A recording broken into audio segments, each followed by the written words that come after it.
Hello दोस्तों, क्या हालचाल। तारीख आज 30 जून 2024 और दिन है संडे। और देखते हैं पीएम मोदी की बड़ी घोषणा, साथ ही में जानेंगे आपके राज्य में कौन सी फ्री योजना हुई है लागू, है ना। तो आज का वीडियो बहुत स्पेशल होने वाला है। किसान भाइयों के लिए, कर्मचारियों के लिए, युवाओं के लिए, माता बहनों के लिए, आम जनता से जुड़े कई महत्वपूर्ण बड़े फैसले, और साथ ही में जानेंगे राशिफल के जरिए कैसा रहेगा आज आपका दिन। तो वीडियो में काफी मजा आने वाला है। काम की खबरें और भी मौसम से जुड़े समाचार देखने को मिलेंगे, तो वीडियो को अंत तक जरूर देखें। वीडियो को लाइक करें, चैनल को सब्सक्राइब करें। तो आइए बात करते हैं आज के कुछ मुख्य समाचार में। देश भर की तमाम बड़ी खबरों पर नजर डालते हैं। चलिए पहली अपडेट दोस्तों बता दें कि रिलायंस जियो से लेकर वोडाफोन, आइडिया और एयरटेल सभी ने अपने प्लान महंगे कर दिए हैं। जियो, वीआई, एयरटेल के टेरिफिक प्लान की कीमतों में 600 रुपए तक का इजाफा हुआ है। टेरिफ की कीमतें बढ़ाने की शुरुआत रिलायंस जियो ने की और उसके बाद एयरटेल ने और वोडाफोन आइडिया ने अपने एक नई प्लान की लिस्ट जारी कर दी है। सबसे बड़ी दिक्कत है कि जियो अनलिमिटेड 5G अब सिर्फ 2 GB और उससे ऊपर वाले के साथ मिलेगा। दोस्तों जो ये जियो, वीआई और एयरटेल के जो नए प्लान है ना, वो 3 जुलाई 2024 से लागू होंगे। तो दोस्तों अगर आपका भी 2-3 दिन में प्लान खत्म होने वाला है तो इससे पहले आप रिचार्ज करवा लें, क्योंकि 3 जुलाई से ये प्लान में बढ़ोतरी होगी और आपको ये प्लान महंगे पड़ेंगे। तो उससे पहले आप रिचार्ज करवा लें, है ना दोस्तों। तो आइए बात करते हैं अगली खबर की। दोस्तों गुजरात के राजकोट एयरपोर्ट पर कल दोपहर बड़ा हादसा हो गया है। यहाँ भारी बारिश के चलते राजकोट एयरपोर्ट की छत का एक हिस्सा टूटकर नीचे गिर गया है। बताया जा रहा है कि एयरपोर्ट टर्मिनल के बाहर पैसेंजर पिकअप और ड्रॉप एरिया में कैनोपी मतलब छतरी गिर गई थी। जुलाई 2023 में इसका लोकार्पण हुआ। गनीमत रही कि हादसे के वक्त वहां पर कोई मौजूद नहीं था, वरना दिल्ली जैसा हादसा हो सकता था। अगली अपडेट, मध्य प्रदेश में शनिवार को 24 से अधिक जिलों में बारिश होने की संभावना मौसम विभाग ने जताई है। मौसम विभागों का कहना है कि साइक्लोनिक सर्कुलेशन और ट्रफ लाइन की वजह से मध्य प्रदेश में बारिश का स्ट्रॉन्ग सिस्टम एक्टिव है। मध्य प्रदेश में मानसून पूरी तरह छा गया है। शनिवार को प्रदेश के कई जिलों में तेज बारिश का अलर्ट जारी किया गया है ना। और दोस्तों एक दुखद खबर आ रही है। लद्दाख में नदी पार करने का अभ्यास कर रहे टैंक सवार जवान बहे, जेसीओ सहित 5 ने गंवाई जान। दोस्तों केंद्र शासित प्रदेश लद्दाख में टैंक से शोक नदी पार करने के अभ्यास के दौरान बड़ा हादसा हो गया है। इस हादसे में जेओसी सहित 5 जवान की जान चली गई है और यह दुर्घटना रात 1 बजे के करीब चुसलू में 148 किलोमीटर दूर मंदिर मोड़ के पास हुई। नदी में अचानक आई बाढ़ के चलते यह हादसा हुआ। अधिकारियों ने बताया कि लद्दाख के दौलत बेग ओल्डी इलाके में वास्तविक नियंत्रण रेखा के पास सेना ने जवान T-72 टैंक में सवार होकर नदी पार कर रहे थे। इसी दौरान अचानक से बाढ़ आ गई। देखते ही देखते नदी के बढ़ते जलस्तर ने आसपास की जगह को अपनी चपेट में लेना शुरू कर दिया और टैंक भी तेजी के साथ तेज बहाव की चपेट में आने लगा, है ना। और चलिए अगली खबर की बात करते हैं। पेशी के लिए राउजा एवेन्यू कोर्ट लाए गए सीएम केजरीवाल, गिरफ्तारी के विरोध में आपका प्रदर्शन। दोस्तों दिल्ली के मुख्यमंत्री अरविंद केजरीवाल को पेशी के लिए राउजा एवेन्यू कोर्ट लाया गया है। दिल्ली शराब नीति मामले में दिल्ली के मुख्यमंत्री अरविंद केजरीवाल को 26 जून को सीबीआई ने गिरफ्तार कर लिया है और कोर्ट ने उन्हें 3 दिन की सीबीआई हिरासत में भेज दिया गया था। केजरीवाल की सीबीआई रिमांड आज खत्म हो रही है और इससे पहले केजरीवाल को 21 मार्च को कथित शराब निधि घोटाले से जुड़े मनी लॉन्ड्रिंग मामले में ईडी ने गिरफ्तार किया था। चलिए दोस्तों इसी बीच बड़ी और दुखद खबर आ रही है। पुणे हिट रन मामला की दर्दनाक यादें पुराने नहीं हुई थी कि अब दिल्ली में वैसा ही मामला सामने आया है। देश की राजधानी दिल्ली के गीता कॉलोनी इलाके में दोस्तों के साथ मौज मस्ती करने निकले 16 साल के नाबालिग ने अपने पिता की बलेनो कार से एक के बाद एक करीब 5 लोगों को टक्कर मार दी है। आरोपी सुबह करीब 7 बजे पिता की गाड़ी लेकर निकला था। चलिए अब बात करते हैं जॉब से रिलेटेड कुछ महत्वपूर्ण समाचार के बारे में। दोस्तों कर्मचारी चयन आयोग ने SSC MTS परीक्षा 2024 के लिए आधिकारिक अधिसूचना जारी कर दी है। मल्टीटास्किंग स्टाफ अर्थात MTS पदों पर भर्ती के लिए आवेदन विंडो अब खोल दी गई है। इच्छुकों और योग्य उम्मीदवार आधिकारिक वेबसाइट ssc.nic.in के माध्यम से आवेदन कर सकते हैं। आवेदन करने की अंतिम तिथि 31 जुलाई 2024 है। बता दें कि मल्टीटास्किंग स्टाफ अर्थात MTS के कुल 8,326 पदों को भरा जाएगा, जिनमें से 4,887 रिक्तियां MTS पदों के लिए और 3,439 CBIC और CBN में हवलदार पदों के लिए निर्धारित है। अच्छा भाई, इस भर्ती परीक्षा में भाग लेने वाले उम्मीदवारों को किसी मान्यता प्राप्त बोर्ड से मैट्रिक परीक्षा या समकक्ष परीक्षा उत्तीर्ण होना आवश्यक है। तो दोस्तों आवेदन जरूर करें, भर्ती काफी बड़ी है ना। तो चलिए अगली अपडेट है दोस्तों। इंस्टाग्राम में आ रहा है नया फीचर, बना सकेंगे खुद का AI वर्जन। दोस्तों मेटा के स्वामित्व वाले सोशल मीडिया ऐप इंस्टाग्राम पर एक नया फीचर काम कर रहा है, जिसमें AI स्टूडियो नाम दिया गया है। इंस्टाग्राम के AI स्टूडियो फीचर की मदद से यूजर्स अपना AI वर्जन तैयार कर सकेंगे। दोस्तों मेटा के CEO मार्क जुकरबर्ग ने इस फीचर की घोषणा हाल ही में अपने ब्रॉडकास्ट चैनल पर की है। फिलहाल ये फीचर अमेरिका में बीटा टेस्टर के लिए उपलब्ध है। जुकरबर्ग ने कहा कि जल्दी इसे सभी यूजर्स के लिए रिलीज किया जाएगा, है ना। और दोस्तों एक नया फीचर आया है व्हाट्सएप पर, आपके भी आया होगा। मेटा AI एक लंबे इंतजार के बाद व्हाट्सएप, फेसबुक और इंस्टाग्राम पर लाइव हो गया है, यानी अब आप इसे इस्तेमाल कर सकते हैं। मेटा AI का इस्तेमाल आप चैट GPT की तरह कर सकते हैं। मेटा AI से आप तमाम तरह के सवाल पूछ सकते हैं। इसके अलावा AI समेत इमेज भी बनवा सकते हैं। अच्छा दोस्तों, अमरनाथ अमरनाथ गुफा पर प्रथम पूजा के साथ ही 2024 वार्षिक अमरनाथ यात्रा का शुभारंभ हो गया है। यात्रा के लिए सज चुका है भोले बाबा का दरबार और यात्रा के लिए 1 लाख सुरक्षा बलों के जवान भक्तों की सुरक्षा के लिए जम्मू से लेकर पवित्र गुफा तक चप्पे चप्पे पर तैनात हैं, है ना। और दोस्तों आपके लिए बड़ी खबर, HDFC बैंक के ग्राहक ध्यान दे, 1 महीने बाद आपको देना होगा ज्यादा चार्ज। दोस्तों बता दें कि देश के सबसे बड़े बैंक HDFC बैंक के करोड़ों क्रेडिट कार्ड धारकों के लिए बड़ी खबर है। बता दें कि बैंक अपने क्रेडिट कार्ड के नियमों में बदलाव करने जा रहा है। ये 1 अगस्त 2024 से लागू हो जाएंगे और अगर आप भी HDFC के क्रेडिट कार्ड का इस्तेमाल करते हैं तो आपके लिए बड़ी खबर है। बता दें कि HDFC bank credit card holder से अगर अपने किराए का पेमेंट क्रेडिट चेक और मैकबुक फ्री चार्ज जैसे थर्ड पार्टी ऐप के जरिए करते हैं तो ट्रांजैक्शन शुल्क के रूप में 1% चार्ज देना होगा। यह चार्ज प्रति ट्रांजैक्शन अधिकतम 3000 रुपए तक हो सकता है। वहीं अगर आप क्रेडिट कार्ड के पेमेंट को सही समय पर देने से चूकते हैं तो आपके 100 रुपए से लेकर 1300 रुपए तक का शुल्क देना होगा। पेनल्टी राशि बकाया राशि पर निर्भर करेगी, है ना। और चलिए बात करते हैं बॉलीवुड को लेकर क्या है अपडेट। दोस्तों दुनिया भर में आया प्रभास की कल्कि का तूफान। दोस्तों कल्कि रिलीज से पहले काफी बज बन चुका था। वहीं 27 जून को सिनेमाघरों में दस्तक देने के बाद फिल्म ने देश और विदेश बॉक्स ऑफिस पर छप्पर फाड़ कमाई की है और कई फिल्मों के रिकॉर्ड भी ब्रेक कर दिए हैं। फिल्म ने ओपनिंग डे पर वर्ल्ड वाइड शानदार कलेक्शन किया है। उम्मीद की जा रही है कि कल्कि 2 दिनों में दुनिया भर में 300 करोड़ रुपए कमा लेगी, लेकिन इससे आंकड़े में इंच भर चूक गई है। दोस्तों बता दें कि प्रभास की फिल्म वर्ल्ड वाइड 2 दिनों में 298.5 करोड़ रुपए का कलेक्शन कर पाई है। जहां पहले दिन फिल्म ने दुनिया भर में 191 करोड़ की कमाई की थी, वहीं दूसरे दिन इसकी कमाई में थोड़ी गिरावट देखी गई है। चलिए अगली अपडेट है। मुख्यमंत्री योगी आदित्यनाथ ने शनिवार को लखनऊ के लोक भवन में आयोजित मेधावी सम्मान समारोह कार्यक्रम में 88 लाख बच्चों के लिए 1056 करोड़ की राशि जारी की। यह राशि डीबीटी के माध्यम से सीधे अभिभावकों के खाते में चली गई। इसके तहत हर बच्चे को 1200 रुपए दिए गए। इस मौके पर सीएम ने मेधावी विद्यार्थियों को सम्मानित किया। मुख्यमंत्री ने मेधावी छात्र छात्राओं को 1-1 लाख रुपए और टेबलेट और गोल्ड मेडल प्रदान किया और कहा कि खूब मेहनत करो और पढ़ाई करो, है ना। और दोस्तों शुक्रवार को दिल्ली में भारी बारिश के चलते दिल्ली एम्स का ऑपरेशन थिएटर भी प्रभावित हुआ। एम्स अस्पताल के कुछ हिस्सों में विशेष रूप से ट्रॉमा सेंटर के बेसमेंट में गंभीर जल जमाव हो गया, जहां भारी जनरेटर और अन्य उपकरण मौजूद हैं, जिसकी वजह से कई सर्जरी प्रभावित हुई। वहीं नीट को लेकर बड़ी खबर। दोस्तों नीट पेपर लीक मामले पर सीबीआई ने बड़ी कार्रवाई करते हुए गुजरात में 7 जगहों पर छापेमारी की। सीबीआई ने गुजरात के 4 जिलों आनंद, खेड़ा, अहमदाबाद और गोधरा में 7 ठिकानों पर शनिवार सुबह छापा मारा। इससे पहले सीबीआई ने शुक्रवार को झारखंड में एक स्कूल पर छापा मारकर स्कूल के प्रधानाचार्य और उप प्रधानाचार्य को गिरफ्तार किया था। चलिए अगली खबर। दिल्ली सरकार की मंत्री आतिशी को प्रदेश भाजपा के मीडिया प्रमुख प्रवीण शंकर कपूर की ओर से दायर मानहानि मामले में सुनवाई हुई। राहुजा एवेन्यू कोर्ट ने मामले को 23 जुलाई को सुनवाई के लिए सूचीबद्ध किया है। कोर्ट ने पाया कि पता गलत पाए जाने के कारण समन तामील नहीं हो पाया। हालांकि आतिशी अपने वकील के साथ वीडियो कॉन्फ्रेंसिंग के जरिए पेश हुई शिकायत की एक प्रति अदालत में मौजूद उनके वकील को दे दी गई है। चलिए अब बात करते हैं मौसम को लेकर क्या है बड़ी अपडेट। दोस्तों दक्षिण पश्चिम मानसून हरियाणा, पंजाब और पश्चिमी उत्तर प्रदेश के कुछ इलाकों को छोड़कर पूरे देश में पहुंच गया है। जम्मू कश्मीर के डोडा जिले में बादल फट गया और हिमाचल प्रदेश में भारी बारिश के चलते जगह जगह भूस्खलन हुआ है। इसमें कई घरों में मलबा घुस गया है और सड़कें बंद हो गई है और कई वाहन मलबे में दब गए हैं। उत्तराखंड, उत्तर प्रदेश, राजस्थान, जम्मू कश्मीर में अलग अलग हिस्सों में भारी बारिश हुई है और मौसम विभाग ने अगले 2 दिन के दौरान पूरे देश में मानसून के पहुंचने की संभावना जताई है। अगले 4-5 दिनों के दौरान उत्तर पश्चिमी, मध्य और पूर्वी भारत में भारी वर्षा की होने की संभावना है। वहीं पूर्वोत्तर भारत के ज्यादातर इलाकों में भी मूसलाधार बारिश होगी। साथ ही मौसम विभाग ने बताया कि दक्षिणी पश्चिमी मानसून पश्चिमी राजस्थान के कुछ हिस्सों, पूर्वी राजस्थान के शेष हिस्सों में आगे बढ़ा है। हरियाणा के कुछ हिस्सों, पश्चिमी उत्तर प्रदेश के कुछ इलाकों, मध्य प्रदेश के शेष भाग, छत्तीसगढ़, पश्चिमी बंगाल आदि के अंदर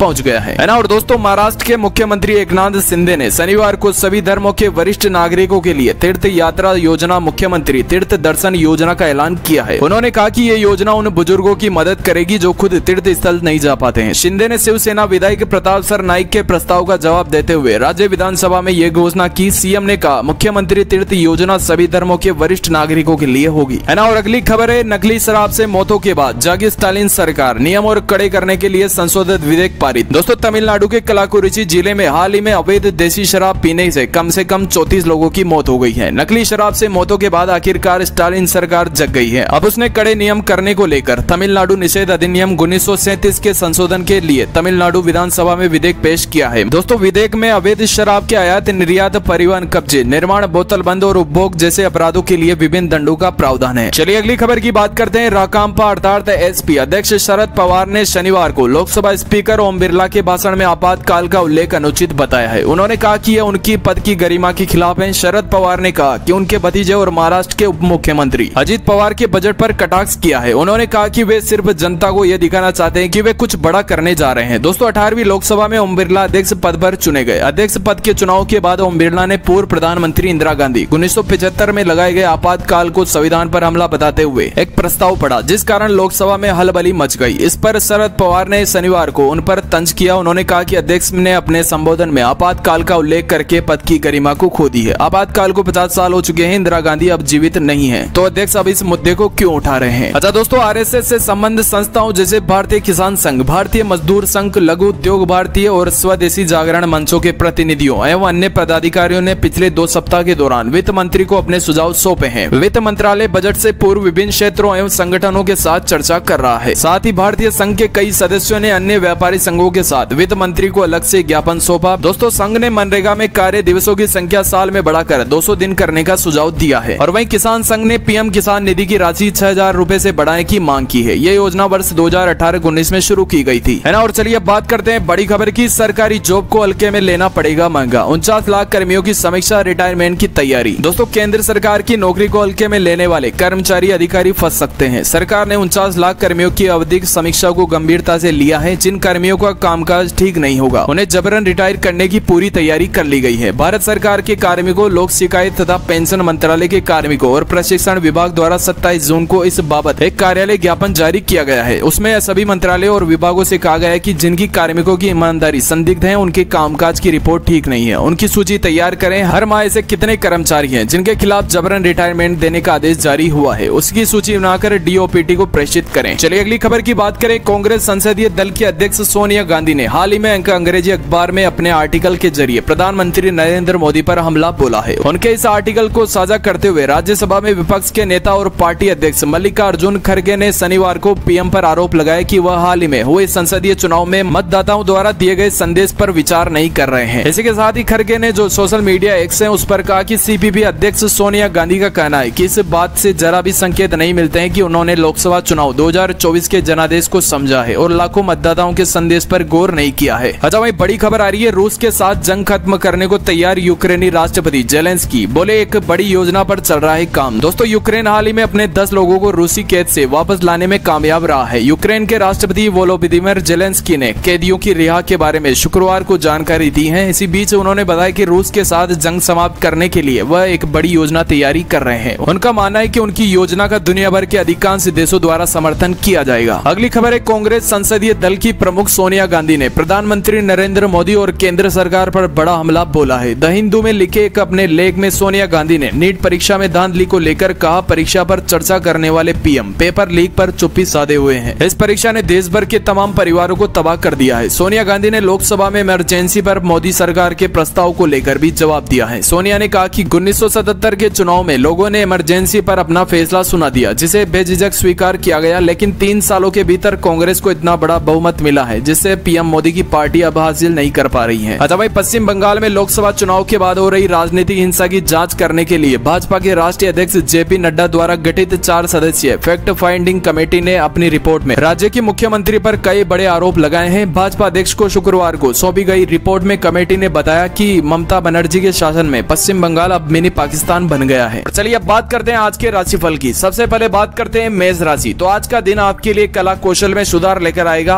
आपकी सुख संपत्ति में भी इजाफा होगा और कारोबार में आपकी कोई डील लंबे समय से लटकी हुई है तो वह भी पूरी हो सकती है। वृषभ राशि, आज का दिन आपके लिए खुशनुमा रहने वाला है और आपको अपने कारोबारों में अपनी कमाई को बढ़ाने की ओर ध्यान देना चाहिए। आप किसी को धन उधार न दे और माताजी की ओर से आपको कोई उपहार मिल सकता है। मिथुन राशि, आज का दिन आपके लिए कोई बड़ी सफलता लेकर आने वाला है। आपको किसी प्रॉपर्टी में निवेश करना अच्छा रहेगा। कार्य क्षेत्र में आप अपनी मेहनत के एक अच्छा मुकाम हासिल करेंगे। कर्क राशि, आज का दिन नौकरी में कार्यरत लोगों के लिए अच्छा रहने वाला है। शेयर मार्केट से जुड़े लोगों में काफी बड़ा काम मिलेगा और आपको किसी नए प्रोजेक्ट के मिलने की पूरी संभावना है और आपकी आय बढ़ने में भी आपकी खुशी का ठिकाना नहीं रहेगा। सिंह राशि, आज का दिन आपके लिए सामान्य रहने वाला है। आपको किसी से वादा करने से पहले सोच विचार अवश्य करना होगा और आपके भावुकता में कोई निर्णय नहीं लेना है। आपके अपने दोस्तों के साथ कुछ समय बातचीत करने में व्यतीत रहेंगे। कन्या राशि, आज का दिन आपके लिए कुछ उलझन लेकर आने वाला है। आपकी कोई गलत निर्णय आपको परेशान कर सकता है क्योंकि आप कुछ कामों को लेकर अपनी मर्जी चलाएंगे जिस कारण आपको समस्याओं का सामना करना पड़ेगा। तुला राशि, आज का दिन करियर को लेकर परेशान चल रहे लोगों के लिए कोई खुशखबरी लेकर आएगा। आपको बिजनेस में छुटपुट लाभ के अवसरों पर ध्यान देना होगा और आप अपने समय का सदुपयोग करें। वृश्चिक राशि, आज का वह दिन है जब आपको अपने खर्चों को बढ़ाने से सावधान रहना चाहिए, नहीं तो इसका असर आपकी आर्थिक स्थिति पर पड़ेगा। निर्णय लेने की आपकी क्षमता में आपको लाभ मिलेगा। आपको अपनी सूझबूझ का इस्तेमाल करना चाहिए और यदि परिवार के बड़े सदस्यों के बीच किसी विषय पर विवाद होता है तो उन्हें चुप करा देना चाहिए। आपको अपने आसपास रहने वाले शत्रुओं पर भी ध्यान देना चाहिए। धनु राशि, आज का दिन आपके लिए उलझा हुआ रहेगा। कृपया लेन देन की समस्याओं के प्रति सावधान रहे। आप अपनी नौकरी के लेने में व्यस्त रहेंगे, इसलिए आपको अपनी पिछली नौकरी पर कम ध्यान देना होगा और अपने खर्चों के बारे में भी सावधानी से सोचना होगा। मकर राशि, आज का दिन आपके लिए जिम्मेदारी भरा रहेगा। अगर आपकी कोई इच्छा लंबे समय से अधूरी है तो वह पूरी हो सकती है। आपके अपने परिवार के सदस्यों के साथ कुछ समय बिताएंगे, मौज मस्ती करेंगे और पारिवारिक समस्याओं को भी मिलकर सुलझा लेंगे। कुंभ राशि, आज आप मौज मस्ती में नजर आएंगे और कारोबार अच्छा रहेगा। हालांकि आपको किसी को सलाह देने से पहले बहुत सावधान रहना चाहिए। संतान के विकास में आने वाली बाधाएं दूर होती है। और अंत में बात करते हैं मीन राशि को लेकर। दोस्तों बता दें कि आज का दिन आपके लिए सफलता की सीढ़ियां चढ़ने वाला रहेगा। आपके जीवन में कुछ चुनौतियां आएंगी, लेकिन आप उन पर सफलतापूर्वक काबू पा लेंगे और अपनी खुशहाली बढ़ाएंगे। तो दोस्तों ये थी आज की कुछ देश विदेश की महत्वपूर्ण खबरें। ऐसी न्यूज पाने के लिए आप YouTube चैनल को सब्सक्राइब जरूर करें। मैं मिलता हूँ आपको किसी ऐसी नई अपडेट के साथ। तब तक के लिए नमस्कार, जय हिंद, वंदे मातरम।